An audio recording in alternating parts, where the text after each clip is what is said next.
I was in when they said, you want to make a Mickey Mouse game. But when they told me they'd gotten Oswald back, I lost it. I mean, I was done.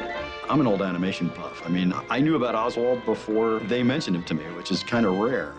And when they said, you're going to have the opportunity to present Oswald on screen in a new Disney story for the first time since 1928, I mean, what an honor.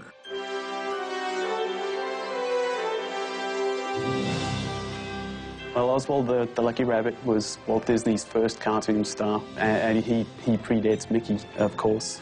He's such a rich character, and if you look back at the old animation, it was so fun and so exciting. Oswald was different from other animated film stars of that time. Those cartoons that Walt and Ub made were little gems of storytelling. They weren't just a string of gags. Oswald would fall in love, have to deal with a rival. He would go to war. He would do all sorts of things. He was way ahead of his time. You know, very quickly, the Oswald cartoons became among the most popular silent cartoons of the late 20s. Oswald was a big star.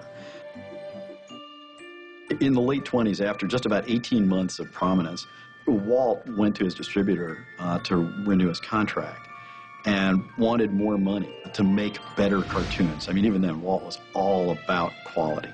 And the distributor said, no, not only are we not going to give you more, we're going to take your staff, we own the rights to the character, check your contract, and you're out of work. After losing that character, Walt went back to the drawing board, literally, and Mickey Mouse comes into being.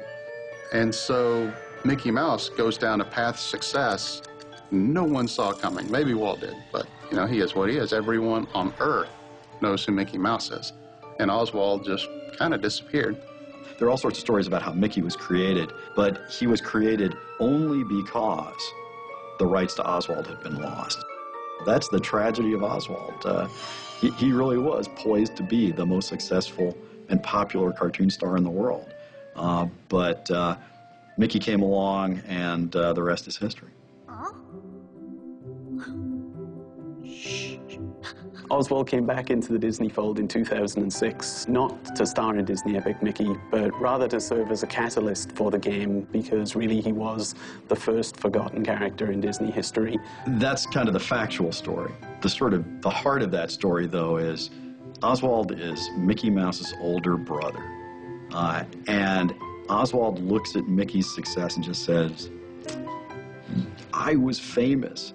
You stole the life that should have been mine. We ran with that idea, not only playing with his kind of sibling rivalry, the forgotten brother, but we also used him as a path for redemption for Mickey in his own arc, finding out that he had family that he had forgotten or didn't even know about, but then also trying to find his way through crafting this relationship once again with this person that he didn't even know was family. He's an emotional touchstone for Mickey, for players.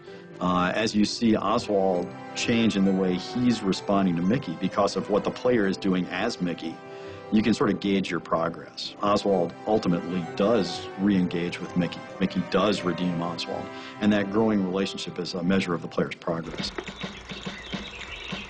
I love Oswald, and I want to make him a hero, too. That's, you know, kind of goal 1.5 for this project. I remind people how incredible a character Oswald is and set him up for success as a cartoon star, as a plush toy, you know, you name it. I want Oswald everywhere because he deserves it.